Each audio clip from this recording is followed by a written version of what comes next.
Hello and welcome back to The Comfort Zone. This week we are coming at you with an episode all about perfectionism. Perfectionist, confession, guilty. I'm a perfectionist. Oh, yeah, same. We decided we were going to challenge our perfectionism this episode because we always show up to the comfort zone, even if we're in pajamas, with our makeup done, because both of us just feel more confident, I think, wearing makeup, and it's just kind of a habit. We always wear makeup if we're doing something. Yeah, it just makes me feel a bit more put together. But we decided today, because that's probably tied into our perfectionism, because we both could be going out without makeup. Yeah. We decided we'd show up to the comfort zone au naturel. Makeup free. Makeup free Sunday. Yeah, my hair's a bit greasy as well. It doesn't look greasy. That's fine. I used dry shampoo for the first time and I don't know how I feel. You've never used dry shampoo before? Not in years. Wow. Yeah. Maybe I look a bit grey, but... It's like a staple. I was about to say it's a staple part of my diet. Not what I mean. I mean... eat dry shampoo. Yeah, it's a staple part of my weekly hair cycle. I said earlier that I think my hair's got more greasy because it's shorter, so there's less hair for the oil to be absorbed into, but low-key, yeah, but that I doesn't don't make feel sense. like it travels down... No. But like, because otherwise you just have grease dripping off the end of your hair. Yeah, I don't think that's how it works, but I normally wash my hair once a week and it's only been 5 days since I washed my hair, so... I think it's because you're That's touching fair. your head more because True. you keep like adjusting it and stuff. Yeah. Crazy. Well, anyways, Let's jump into our Wins and Wobbles Festival. Should we start with our wins this time? We'll say, do we always start with our wins? But no, it's we been always wobbles. mix it up. Yeah. Yeah. Just whatever we feel like on the day. Mm-hmm. Win. Hit me. Hit me with your win. My win is that, well, it's kind of like a long-term win. I know I'm going to be moving out soon. I'm in the final stages and I know I'm going to be going into my own place soon and I'm so excited. So excited. And I just can't hide it. The idea of having my own place and my own space to just be and do my own thing and create content and work and I'm really excited. And yeah, it feels like it's been a long time coming. I'm so excited for you. I literally can't wait. Like I genuinely can't wait. So I'd say that's my win. I'm getting hyped. Yeah, it's going to make you feel so motivated and just free and you again. Yeah. Wow, it's going to be a new era. New era of Roisin. Wow. Exciting. Yay! Mine's low-key exciting, but not that exciting. I found a new coffee shop that I love and I pretty much want to go there every single day. Is it the one that you took me to? Yeah. Oh, it It's was so cute. good. It's pretty much in a castle. I think it was like an old royal residence. So yeah, we've been back once. Gonna go there on Saturday. Want to go there every day. I pretty much live in the middle of nowhere, so to get anywhere is like a 10 to 15 minute drive. So there's never been anything really nice in a close distance. But yeah, found a hidden gem. Love that. Yeah, and it makes me excited. So Love that for you. yeah, I need to get out of the house more as well. So it's nice to have somewhere that I can actually go and like I can sit and do work there. Yeah, people are always saying like, oh, why don't you go and do work in a cafe? I just find it a bit distracting, but I feel like actually the cafe that you're talking about is quite quiet. Yeah, if you're in like a busy cafe where the tables are really close together, it's like you can't. And it's loud. I'm Yeah, like, and there are children crying. Mhm. Yeah.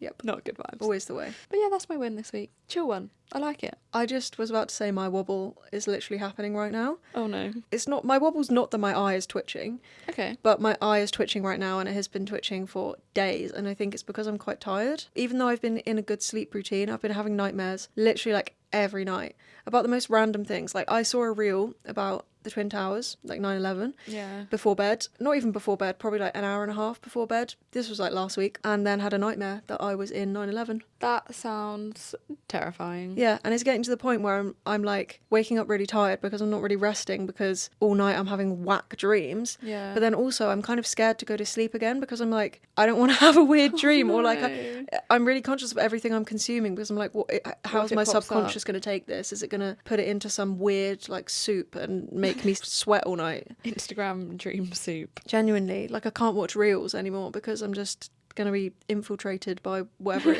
is. Oh no. Yeah. That doesn't sound like a fun experience. No. I wish there was a way to turn off your dreams. Or just like opt to have them or not. Yeah. Like if I want to have a dream tonight because I'm feeling a bit bored, Yeah. fine. But I don't want weird No. nightmares and dreams every night. And they're always so rogue. Dreams are so strange to me. Why does your brain like literally film a movie in your head when you're Yeah. asleep? But I'm not joking. Like, you know, sometimes dreams are like a mixture of people and places that you've been and and Yeah, apparently you can never dream a face that you've never seen before. yeah, that creeps me out because for Yeah. a while I was seeing this random man in my dreams that I'd never seen before, and he would always pop up at like the weirdest times, and I did Where not did he know who he come was. from? This was like years ago.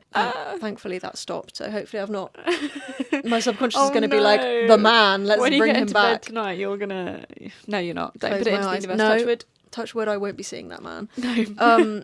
Whoever he is, bold We man, don't please know. get out of my dreams. But yeah, you know, like usually they kind of make sense. Yeah. None of mine make any sense. Like, I'm not even joking. It's literally the most random things. I had one recently, and it honestly could have been a movie. It was giving cinematic. Wow. Do you not Google them when you wake up? No, because it would probably be like everything's falling apart and you're Oh, no. dying. I feel like most of the time they're quite positive, but Being chased. yeah, it could mean that you're running towards your future life. That's really Why great. am I being chased though? You need to get there quicker. Come on. I like the positive spin. Thank you. Optimistic over here. Miss Optimism. Yeah, I love that. Thank you. Wobble. It's a bit wobbly. Yeah, what's your wobble? My wobble is I've just been a little bit bored and I need something to watch on TV. I've just finished Beast Games. So have you. Yeah, Jaycie told me to watch it and I was hooked. Yeah. Beast Games was It's a really bit good. weird. It's a bit Hunger Gamesy. Yeah. But if you overlook that, Yeah, if you just surface level watch it. I like to think that everyone there chose to be there. yeah, and also all of them had real reasons Yeah. to want to win. To be giving away that amount of money to people who genuinely have a need for it as well Yeah. is really nice. Yeah, and the person that won really deserved it. No spoilers, but Yeah. yeah. So it was a good watch, but now I need something else to watch, and I can't get into anything. I started one the other day that's about a plane crash. That's really not very wholesome. No, but I like TV shows that reenact real life scenarios, like a docu-series. But you also like crime and that, don't you? Yeah, I love true crime. You love crime. I love That's not what crime. I meant. love committing crime, actually. No, I love true crime, which I don't know what kind of person that makes me. No, I think a lot of people have a morbid curiosity. I used to love watching like BuzzFeed Unsolved and all that kind of stuff, but then it made me way more anxious because I was constantly imagining all the ways that I could be murdered. So I just had to stop. Yeah, this episode has really started in a really Yeah. positive way. I'm like, Maybe not. Great. Maybe we stop talking about that. But yeah, I just need to find something to watch. I don't really enjoy like comedy shows or happy shows, but Yeah, they've got to be Maybe I'll interesting. They've got to have something going on. yeah. There's a few that I can send you, that I have sent you, that I haven't watched. that you haven't watched. But also, guys, can you comment down below what you've been watching recently? Yeah, because please. I actually am trying to get back into watching TV because I realised it's quite nice to not be scrolling and to have something to actually watch. Yeah, I find it really hard to watch something and not be on my phone. So I have to watch something with someone most of the time. If I try and watch something on my own, it just doesn't happen. Have you seen Missing You, the Harlan Coben? No, I've seen all the other ones, but not that one. Harlan Coben is a bit like unbelievable sometimes. I mean, What, the stories? It's not going to be true, so it's fine. No. But I did watch that recently and it was good. Really? See, I've watched all the other ones. I need to watch that one. What's your like favourite TV show of all time? Of all time. That's a big question to ask. The Good Place. The Good Place. Have you ever watched The Good Place? No. You need to watch it. What's it about? It's about, I can't explain it. Okay. People die Really helpful, thank you. and they go to the good place. Okay. Watch it. Okay. I'm going to. I can't give anything away because I will spoil it. Okay. But you will love it. I will remember to watch that. Yeah. I was going to say Mr. Bates the Postman thing. Oh, my parents watched that, but I It haven't was seen so it. good. I mean, it's not a comfort TV show. It's like My comfort TV show is about a post office scandal. yeah, but that was really good. I got really into that. Yeah, I It's heard only like good 5 things. episodes, but yeah. I used to watch Grey's Anatomy. I gave up after 8 seasons. I'm not a fan of all the medical stuff. No. Anyways, Anyway, this has turned into a TV recommendation episode. it's not a bad thing, Not a bad thing. but not what this episode's about. Nope, this episode is about perfectionism. And how we navigate it in our day-to-day lives, how it presents itself for both of us, how we deal with it. Yeah. How we deal with it. How we deal with it. In good English. I think you did say deal with it, but but just very weirdly. Like, damn. I kind of want to put my head back. Like, I kind of want to lie like this, but I'm like, is As this... long as you're in the frame still, as long as everyone can Am see I still you. on it? Yeah, just. Does this look like I'm having a weird therapy session? No, it looks like you're getting cozy and having a nap. Do I look too comfortable? You can never be too comfortable in the comfort zone. I'm feeling quite sleepy today because of said nightmares. If you fall asleep, I'll just tuck you in and we can carry on chatting. Give me a little kiss on the forehead. Good night. My mouth always comes open when I sleep. Like, I kind of want to mouth tape my mouth because... Ooh, I couldn't do that. I'd get so scared that I'd suffocate. But you know when you wake up with like a really dry throat and it's like, ew. Or like slimy. Ooh, a slimy throat. Slimy throat or slimy pillow? No, throat. Like where you feel like a layer on your teeth. Do you not get that? No. Oh. Sorry. Maybe I don't brush my teeth well enough. You brush your teeth too much. Yeah, I brushed my teeth for 4 minutes last night. Can some dentist comment and tell her she's going to get gum recession if she keeps doing that? I just can't stop unless my mouth feels clean. Do you also pee a load before bed until you feel like empty? I'll have to pee before bed even if I don't need a pee. Yeah. Yeah. And sometimes I have to get up again because I'm like convinced that I need a wee. Even though you don't. But Yeah. I actually do that. That's Wow. also really bad for you, but that's something I do. So I'm just a perfectionist, you see? I have to have an empty bladder Everything before I has to be sleep. perfect. I actually spoke once, this is kind of diving into the deep end, but I spoke once about how one of my kind of eating disorder behaviours, not really a behaviour, but a rule that I didn't really realise I had, was that when I was in recovery, I had to pee before every meal because if I had a feeling that I needed a wee, it was like I wasn't ready to eat, and it was like, it would ruin. it's going to ruin it, I'm not going to enjoy it. So I would have to pee Yeah. before every time I ate. I think I did that. Yeah. Yeah. And it's just so weird. And I remember talking about it and people being like, oh my gosh, I have to pee every time Yeah. I eat. Otherwise, I don't feel like it's ready and I don't feel right. Agreed. Yeah. Perfectionist. How Is that my new name?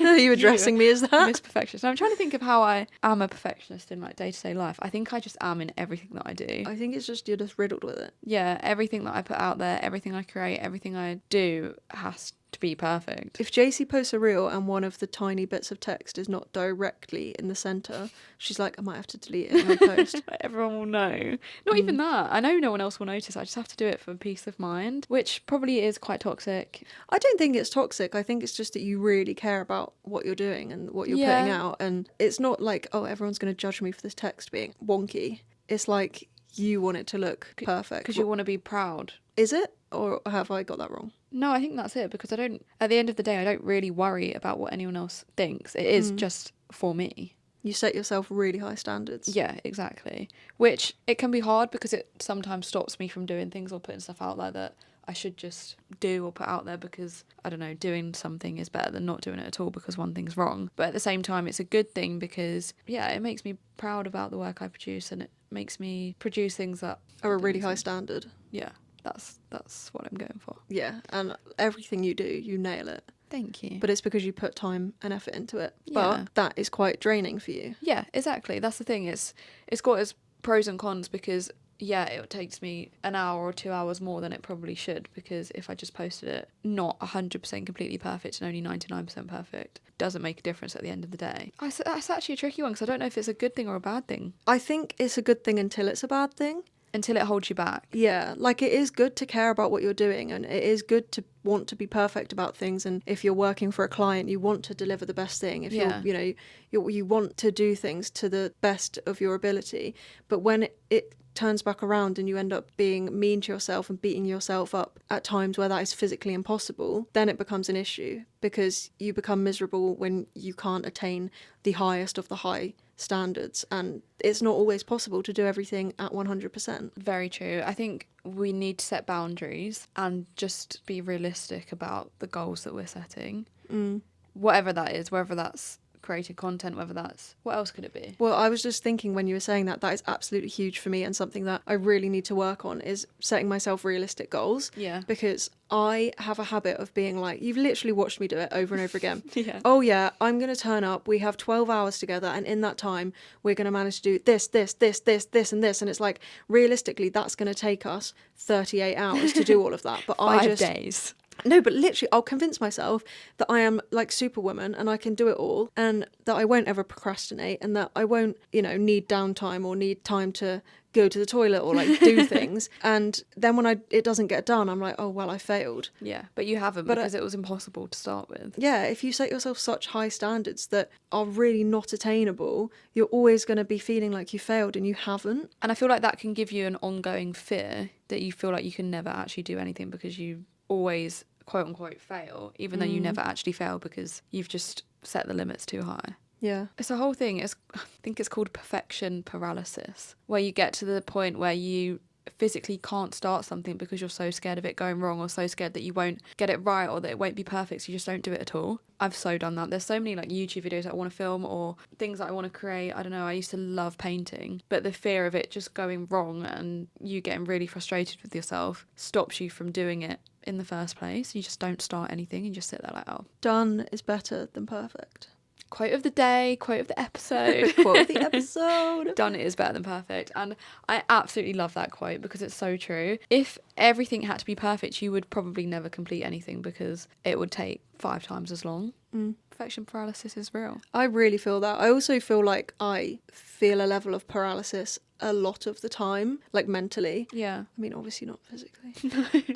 But it is also kind of physical, because there's times where it's literally like my brain is stopping me from getting out of bed. Like my brain, I want to do all these things, but I physically cannot move. Like I cannot get up and I cannot do it. And there's been times where even when I've been here and we've needed to get up and film, and I love filming the podcast. Like I've said that so many times, but this is like my passion. Like I absolutely love doing this. But there's times where you're literally like 3, 2, 1 up, and I'm just like, I cannot move. Like I can't get up. There's just something stopping me. And it happens quite a lot when I have a lot on my kind of to-do list at home. Yeah. And because I don't know where to start, I get overwhelmed and I cannot start at all. And it's so annoying, because then I lie there going, get up, get up, get up. You're wasting time. You need to get up.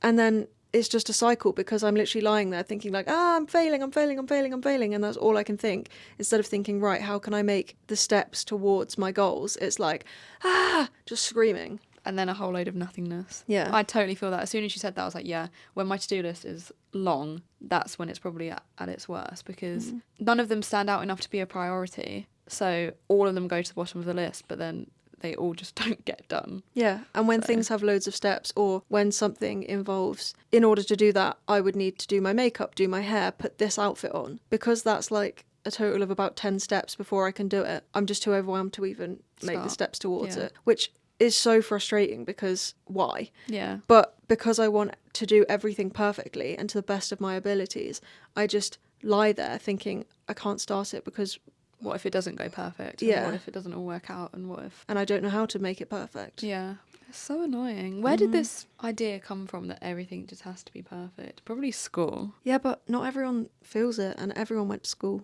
Well, that's true. Everyone in the UK legally has to go to school. Yeah. I did set very high standards for myself at school. But then some people also don't. Some people just don't really worry about that stuff, which is also fine. Were you in like gifted and talented? Yeah. Same. Yeah. And I feel like that didn't help. Isn't that in primary school, like year 6? Or is it secondary school as well? I think mine started in secondary school. Really? I don't know if we had gifted and talented in year 6. Yeah, I think we had it in primary, because I went back for extra maths and stuff. Wow. She's a clever girl. Wow. But it's probably stemmed from that, and always just wanting to be the best. Yeah, and once you're in gifted and talented, you want to like stay in it, and you want to prove to everyone that you are good at things. And yeah, I think probably also, did you have quite low self-worth when you were a kid? Or when you were a teenager? Because I know I did, and I think I put a lot of my worth in, oh, well, I can make the teachers happy, or I can make my parents happy, even if they weren't, you know, they didn't need that from me to be happy, but I put it on myself that my sort of academic achievements would please everyone. That's interesting. I don't think I did during secondary school, or at least the first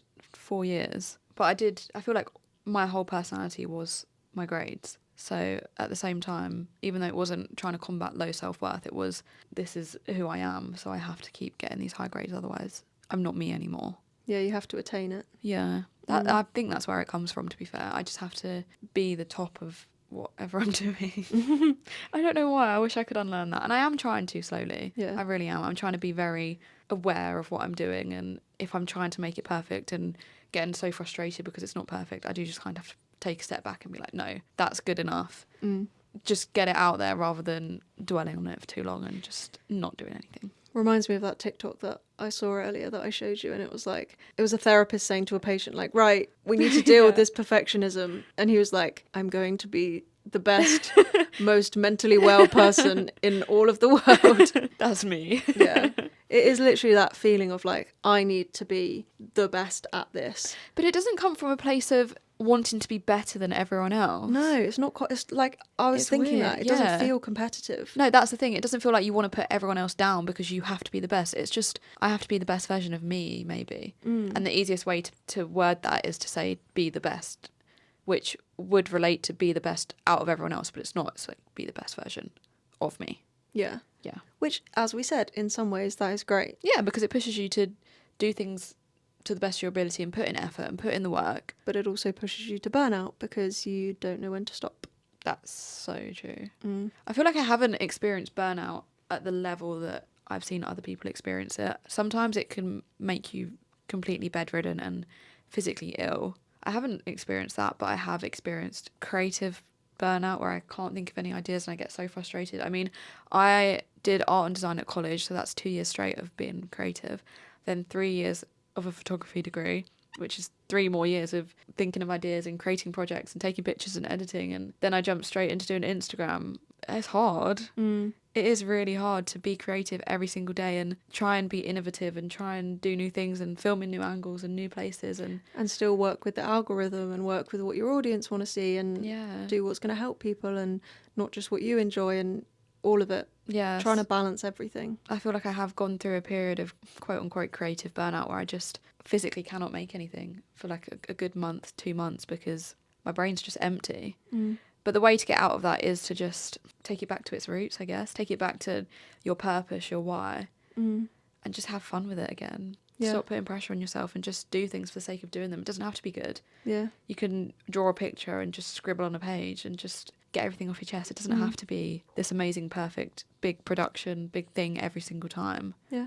I always use perfectionism in the context of being creative, but it doesn't have to be like that. If you don't relate to it in that way, then that's also fine. Yeah, I feel like I can relate to the creative perfectionism. Yeah. But I also, when we were talking about burnout, I feel like I have definitely experienced burnout from pushing myself to do things that I feel like I should be able to do even when I can't. Yeah. Not recently, because actually in the past couple years or the past year I've been sort of a lot better, I think. But before that, if I went to London for an event, or not even for an event, say I went to London for a concert because I really wanted to be able to go to this concert. It was one of my favourite artists. I wanted to see them, but actually going to the concert would cause me a lot of anxiety. Because I pushed myself to do those things, the next day, with like literally without fail every single time, and my mum would say, like, I knew you were going to be ill today, I would get sick and I'd have a headache, and trigger warning for emetophobia, but I would honestly throw up after every single time I had an event that would make me anxious. The next day I would always be like unable to leave my bed, being sick and having a migraine. Because you were so emotionally drained. And because I'd pushed myself to do things that I thought I should be able to do. Yeah. And sometimes I'd be doing multiple things, days in a row. And then by the end of it, I'd be like, oh my God, I cannot move. It would catch up to you. Even if it was things that real. the average person would be like totally fine doing. But that's where you have to really be in tune with yourself and understand your own personal boundaries. Just because someone else seems like they can do 101 things doesn't mean you can, and that doesn't mean that you're unproductive or you're a failure. It's just we all function so differently. So yeah, and that's so important. Like, what you can manage will look different to what other people can manage, and that's okay. Yeah. You can still do things to the best of your ability. And that's good enough. And that's good enough. Your 100% might look like someone else's 40%, 50%, 60%. Doesn't mean that you are doing worse or you are doing any less or what you're doing isn't important. It just means that your capabilities are different right now because you have different struggles, you have a different brain, you're in a different body. Like, perfect is not the aim. The aim is happy and healthy and doing what you can. So true. Just lying here like...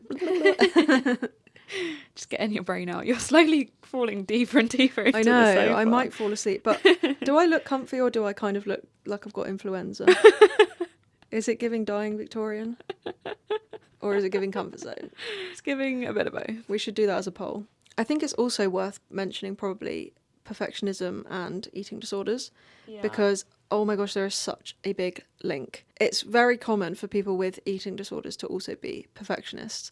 And obviously it won't be everyone. But I think 99% of the people I know that have struggled with eating disorders have been perfectionists, and that really plays out in disordered behavior as well. Like, it's that kind of absolutist mindset. I'm doing it this way or I'm doing it that way. And I think all or nothing, yeah, this or that. that's what kept me stuck for so long as well. It's like I either need to recover fully and do it properly, or I need to just be like giving everything I've got to losing weight, basically. Yeah. Because I don't know, it might not just be a perfectionist thing, but I cannot exist in grey areas. I do not like when things are not definite. I like to know yes or no. I like to know how things are going to happen and when, and I like to be sure. And I feel like that's my perfectionism, because It's interesting. yeah, I need to know, like with anorexia, at a time in my life where I felt like I didn't know what I was doing. I didn't know how to be the person I wanted to be. I was worried about my exams. I was worried about friendships. I was anxious and depressed, and I didn't know.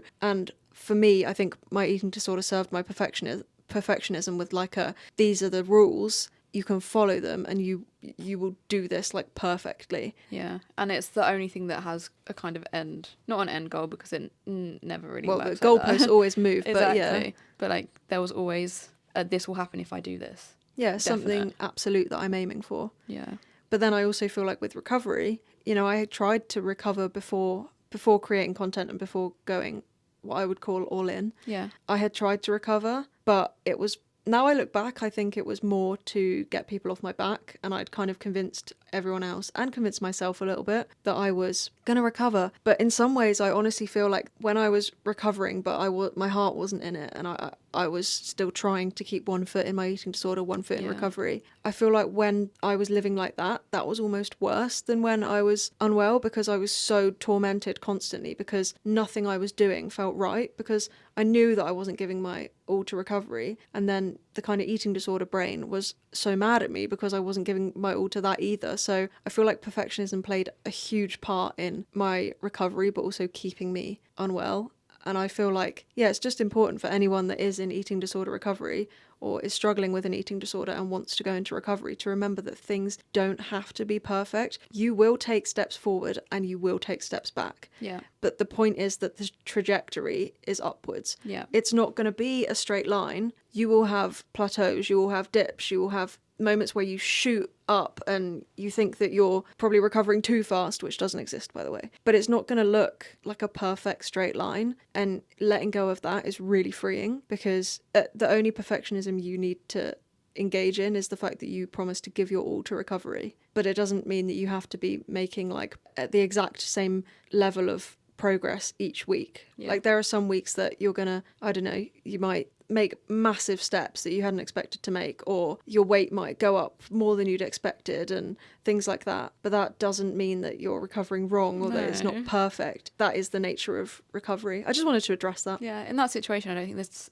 any such thing as perfect. Perfect actually doesn't exist. Yeah, absolutely not. No, like you need to, I think letting go is the big word there. When I was trying to heal my relationship with food, I think mine was very much control based. It was very numbers, very much sticking to a set thing every single day and having to be perfect. So letting go of that number and being controlled by hitting goalposts in food and in exercise was so vital to the whole recovery process. Like if I did not let go of those numbers, I would have never set myself free ever. And I did the same kind of thing where I told myself that I was gonna recover and it was great and I was living this whole new life and I was getting better, when really I still hadn't let go completely, and I was still calculating things in my head and I was still trying to look at the steps app on my phone and all of this stuff. So you're in that kind of denial period until you fully just decide, no, I'm letting go. I've deleted the steps app on my phone. It's been gone for years now. The way I did it was every time that I tried to calculate things in my head, I would literally just spit random numbers out. Yeah. I'd have to force myself to be like 557, so it would stop and I'd lose track. That's what, like, people have asked me a lot, oh, how do you stop counting calories? Because I know the numbers in my head. And I'm like, but you can't just do maths, like, unless you are literally a calculator, you're making the decision to do the maths. Yeah. You need to choose to not add them up. Like, deleting the app is one thing. Yeah. But not adding them up in your head, that is a choice that you need to make. Like, you can't do maths without thinking about it. Yeah. But also, what you were just saying is so important, because how much is perfectionism wrapped up in control? Yeah. Hugely. As a perfectionist, I feel like everything that I do that I want to be perfect has to be in my control, because giving up control and letting other people, you know, take over parts of it suddenly feels like, well, I don't know if you're going to make it perfect. Having that control kind of, I mean, it seeps into all areas of your life, really, even with like eating disorder stuff. I remember being like, no, mum, you can't make my dinner, because how do I know that you're going to do it perfectly and everything's going to be right? And that feeling of like things need to be right, that is what you need to let go of. You need to let go of control and know that things are going to be messy sometimes. Things are going to feel hard. Things aren't always going to feel right. You are not always going to have that feeling inside you that it's like, yes, this is right. Sometimes it's going to feel like, this feels so wrong and weird, and that will be the right thing. And that will be right, because letting go of control is right. And the same as challenging perfectionism in your day-to-day life. Let go of the control. If people want to judge you a bit, let them. If you need help with something and it means you can't 100% control the project or 100% control what you're doing, let it happen, because things will never be as bad as you think they will be. And you don't owe anyone perfect. You don't owe anyone that. But you are going to be way more stressed by trying to achieve that constantly. That instantly brought me back to school. Every time there was a group project, I was the one that would do all of it. And I'd just be like, no, don't even try. Like, I'm just going to do it all, because I need it to be done this way. And I need it to be my idea of perfect. And I'd never trusted anyone else to do anything right. I feel like that's why I'm the only person that I could actually work with is you and my boyfriend. That's it. I don't think I could actually like trust anyone else to do things the way I want them done. And I've kind of embraced that, as that's just who I am. At this point, I'm very much a solo person in the way that I do things. Is that holding me back? I don't really know. I think that's just who I am as a person. That's also fine.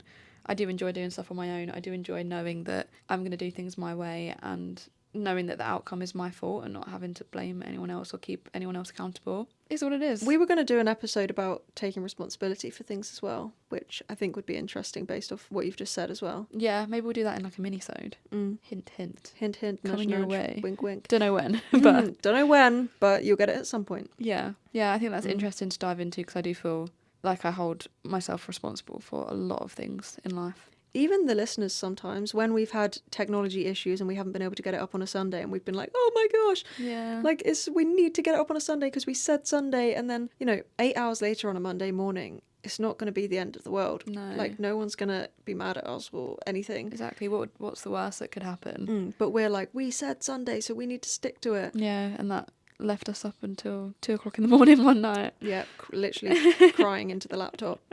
But it's okay. That's the thing. Any situation like that, you've probably forgotten about. I don't think about that. The viewers hopefully let us know, but I don't think you think about that. Do you remember that one week where we put it up on a Monday? Oh my goodness. There was one time in secondary school, it was year 7, it was one of our first projects, and we had to make this castle for a history project, and it had to be super realistic, super thought out. You had like a week to make it, and I left it to the last minute, and me and my friend made a Disney princess pink castle to kind of just take the mick and like have fun. And it was fine. The teacher probably wouldn't have cared. She would have thought it was funny, but because it was our first year and I really wanted to impress this teacher, I cried myself to sleep for 2 days because I was so worried about what my teacher would think, and because I hadn't put in the work. And then I think it was the morning that we had to hand it in, I tried to make a new one completely from scratch, and obviously I didn't have time to do it. It didn't work. I think I actually asked another girl in my class if I could pretend that I made that one with her, because I was so scared of getting in trouble, and it wasn't perfect. It wasn't what the teacher wanted, but yeah, I literally cried myself to sleep Baby over that. Jaycie, no. Now thinking back, I'm like, what? Are you okay? Because... Yeah, but everything feels huge in year 7. Yeah, year 7, true. Absolutely, you could not pay me to go through year 7 again. Do you No. Do you know what happened on my first day? My first ever day. What? So, talking of like gifted and talented and everything, Yeah. I was always in the top sets, and I always thought I was quite clever, and I held on to that because I wasn't very confident. Yeah.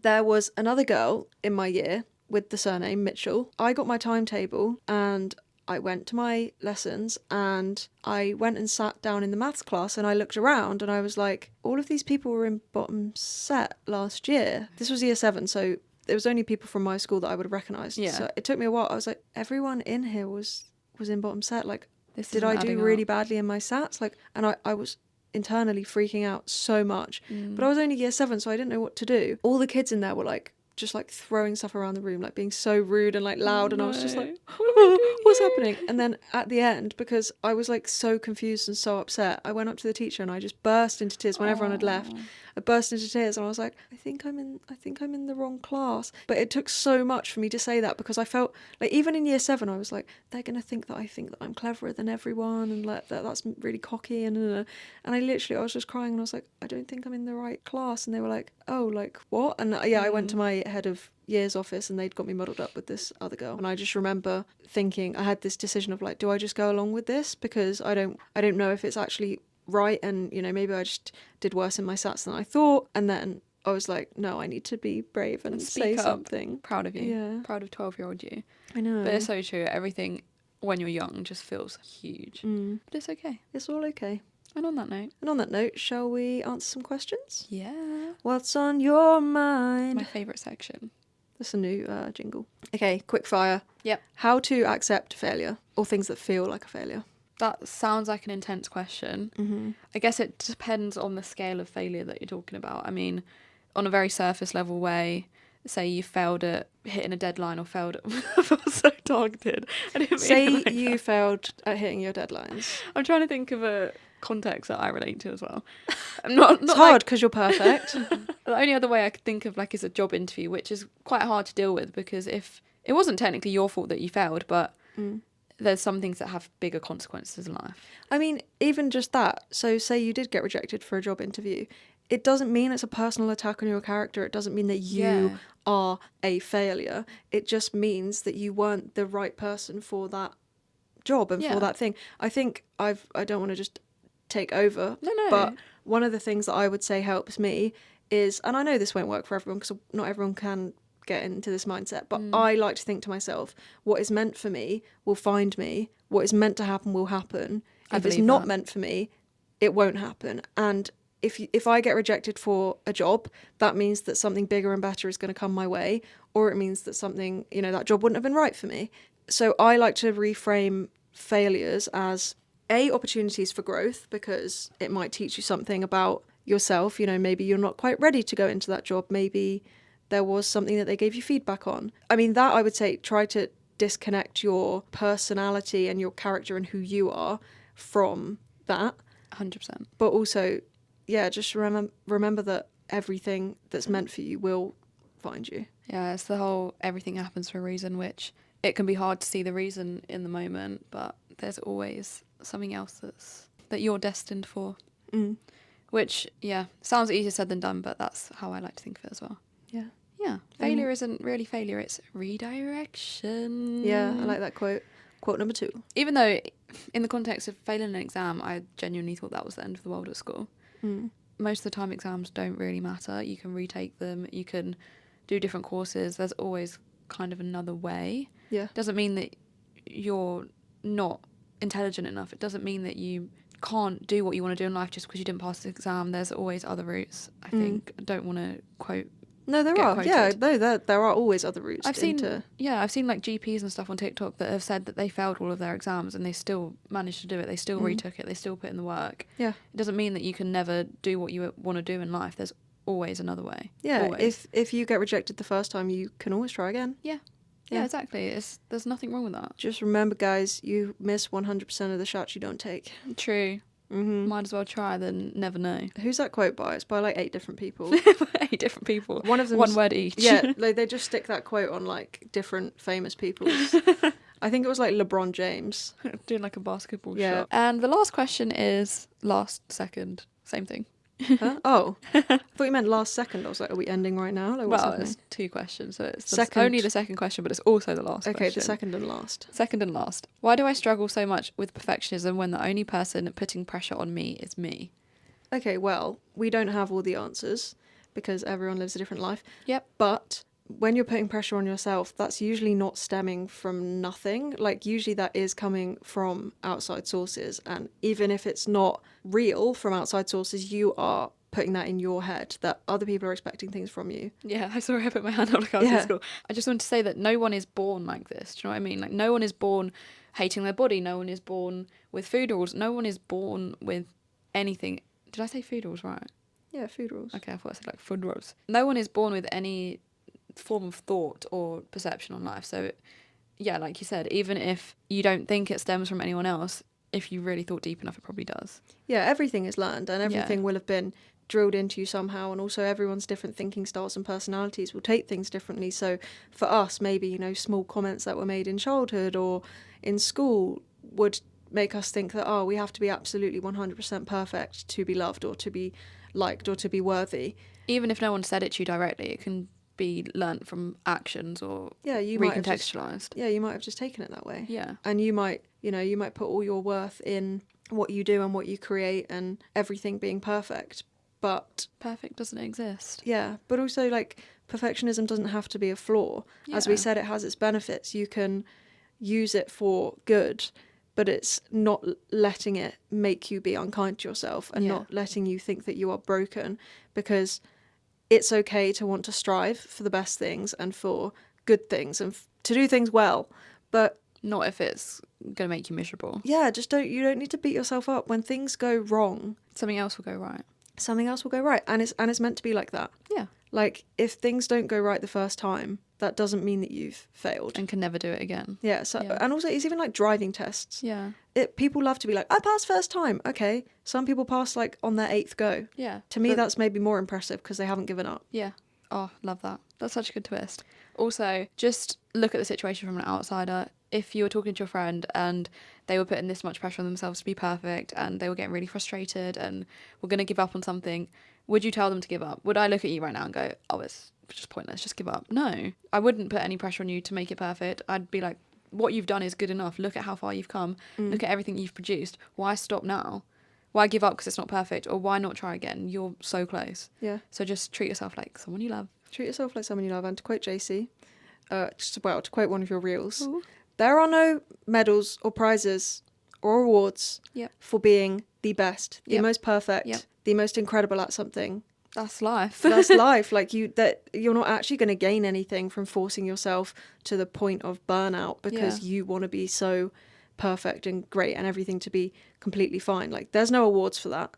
You're only going to damage yourself if you don't give yourself rest and care. Yeah, it's like the longevity of it as well. If you try and be perfect every single day, at some point, it's not sustainable. So you have to live in this middle ground of pushing yourself, but also knowing your limits. Also, what is perfect? Yeah. Who decided? Yeah. Doesn't matter. Doesn't exist. Just do your best every day. Some days that'll be 10% of another day's best, and that's okay. If you have 40% to give and you give all 40%, you've actually given 100%. Another quote. Oh no, not a high five. Jaycie, that was not a perfect high five. And should we do it again? No, okay. I give up. No, we can do it. Yeah, but 3, 2, 1. There we go. The fact that you didn't move your hand and I had to do it all there for the... Well, I thought that would be more helpful. I'm sorry. Don't say sorry, that was not a high five. Oh. And on that note, goodbye. We will love you and leave you. We will see you next Sunday. We hope you enjoyed this. We hope that you are kind to kind to yourself this week. And please leave us a 5-star review if you enjoy the podcast, because we are so happy to have so many more people here, and we want to keep this going. I thought you said we want to keep you. We want to keep you. Yeah, we want to keep making these episodes because it's our happy place. Yeah. Yeah. As you can tell. Yeah. Are you going to have a nap now? Should I tuck you in? Should we leave you here in the peace and quiet? Please. Okay. That Good sounds night. delightful.